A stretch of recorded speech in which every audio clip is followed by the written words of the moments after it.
Hola, ¿qué tal? Les saluda Carlos Maturana. Les doy la bienvenida a este espacio de conversación donde hablaremos de emergencias, pero esta vez desde una arista que no es tan estudiada como lo es la gestión de emergencias con enfoque de género e interculturalidad. Para eso estamos en contacto con Sandra Del Pino, asesora de diversidad cultural de la Organización Panamericana de la Salud. Sandra, ¿qué tal? ¿Cómo estás? Hola, muy buenas tardes. Muchas gracias. Sandra, en términos simples, ¿qué significa hablar de género e interculturalidad cuando hay un desastre natural como un terremoto o una inundación, que son casos que ocurren mucho en Chile, por ejemplo? Bueno, en primer lugar, creo que es importante tener claro cuando nos enfocamos en género e interculturalidad en este contexto, es Ujú. que estamos teniendo en cuenta cómo los desastres, las emergencias afectan de manera distinta a los distintos grupos poblacionales.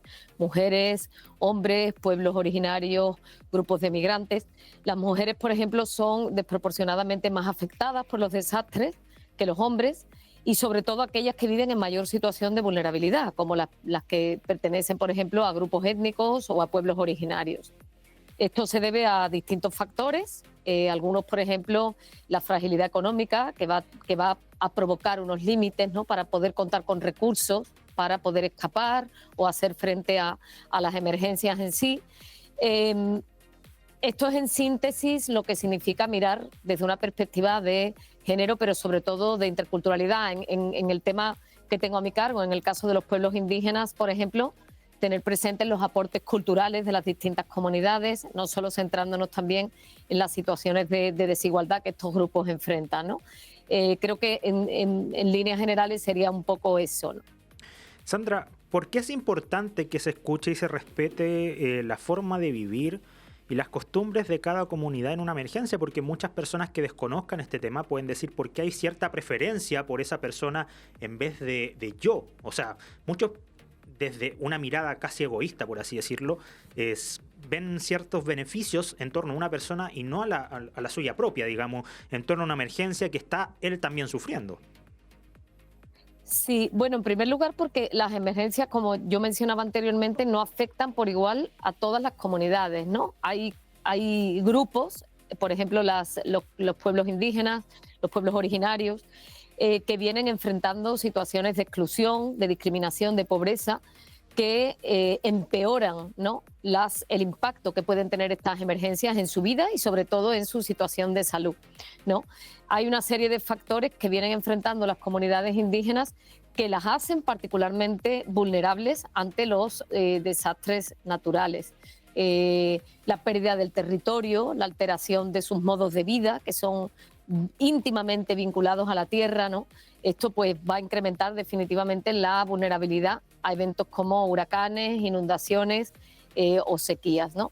Y además también hay que tener en cuenta que en muchas ocasiones la falta del reconocimiento de sus saberes tradicionales y la exclusión de sus propias prácticas, pues aún las van a limitar aún más para enfrentar y recuperarse de esos desastres naturales, ¿no?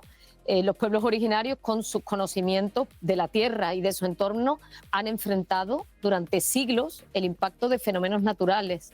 Y hay que comprender muy bien esta dinámica a la hora de adoptar intervenciones que realmente sean inclusivas, ¿no? Creo que los pueblos originarios han mostrado una extraordinaria capacidad de resiliencia y eso es algo que hay que rescatar cuando pensamos en este tipo de intervenciones. Estas intervenciones ya resultan ser más, asumo yo, como políticas de Estado, ¿no? De cómo el Estado se adapta para enfrentar una crisis de emergencia y no solamente se enfoca en lo obvio, que claramente es importante, pero también a veces se invisibilizan ciertas necesidades de las comunidades y, y hay ciertos sesgos a la hora de atender ciertas necesidades, ¿no? Así es. Es importante tener claro que un elemento fundamental para tener esto presente es la efectiva participación de estas comunidades. Si nosotros no hacemos que los miembros de estas comunidades, de pueblos originarios, esas diferencias, por ejemplo, si pensamos en equidad de género, no están presentes desde el inicio, difícilmente vamos a poder tener un panorama claro de cómo viven, de cómo se enfrentan a las dificultades en salud, de cómo entienden la salud, que al fin y al cabo pues está completamente vinculado a los efectos en muchas ocasiones muy devastadores para estas comunidades, ¿no? Creo que el enfoque de género e interculturalidad trabajan de la mano, sobre todo y por supuesto con otros determinantes sociales a la hora de impulsar estrategias que sean inclusivas, pero sobre todo que tengan esos enfoques diferenciados bien delimitados, ¿no? Perfecto, Sandra. Finalmente, ¿qué puede hacer la comunidad para ayudar a que la respuesta a un desastre sea más equitativa para poblaciones de riesgo como mujeres, personas mayores, pueblo originario y otros grupos? Una cierta población que no está tan acostumbrada a fijarse en este tipo de detalles, por así decirlo, pero que sí o sí conviven día a día con cierta interculturalidad y sesgos de género, por así decirlo también. Bueno, desde la comunidad pienso que es realmente importante promover esos espacios de participación efectiva, ¿no? Tener realmente el espacio para las mujeres, para los hombres, para los pueblos originarios, a través de sus redes, de sus liderazgos, que tengan una voz protagonista desde el inicio, tanto en los espacios de toma de decisiones como en la organización y el liderazgo de las respuestas que se vayan a impulsar desde la comunidad, ¿no? Asimismo, yo creo que es muy importante en el caso, por ejemplo, de mujeres que pertenecen a estos grupos, como por ejemplo pueblos originarios, tener muy claro y sobre todo reconocer el rol en la promoción y el sostén de las redes comunitarias que han venido teniendo, ¿no? Así como en el proceso de cuidado y mantenimiento de las tareas en el ámbito de los hogares, que también van a ser fundamentales para dar respuesta a este tipo de situaciones. Es muy importante también tener presente en estas intervenciones cómo se siguen dando la transmisión oral de los conocimientos ancestrales sobre la observación del comportamiento de los animales, los cambios en el clima, la interpretación de fenómenos naturales, que ha sido fundamental para la supervivencia de estas comunidades indígenas ante los desastres, ¿no? Y la preservación de las prácticas tradicionales de construcción de viviendas resistentes, cómo se han venido promoviendo manejos sostenibles de recursos naturales desde las comunidades indígenas, que ha tenido a su vez un impacto, ¿no?, en la capacidad de respuesta frente a estos eventos. Yo creo que también es muy importante que las comunidades tengan capacitación en gestión de riesgos y también acceso a recursos para prepararse, responder y recuperarse ante esos desastres naturales.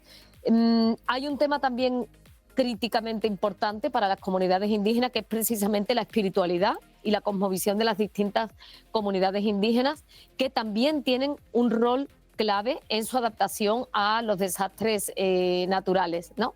Muchas de estas comunidades pues mantienen una estrecha conexión con la naturaleza, con el entorno, y esa conexión en sí es sagrada y tiene unas implicaciones realmente importantes para la salud.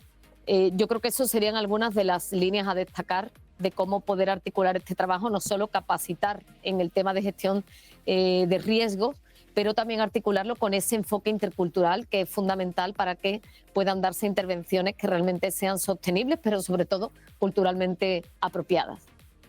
Sandra del Pino, asesora de diversidad cultural de la Organización Panamericana de la Salud, gracias por conversar con nosotros. Muchísimas gracias a vosotros. Yo por mi parte me despido, los dejo invitados a que continúen sintonizando radios regionales, como no, y también visitar todas nuestras redes sociales y también revisar esta entrevista nuevamente en radiosregionales.cl. Que estén muy bien, hasta pronto.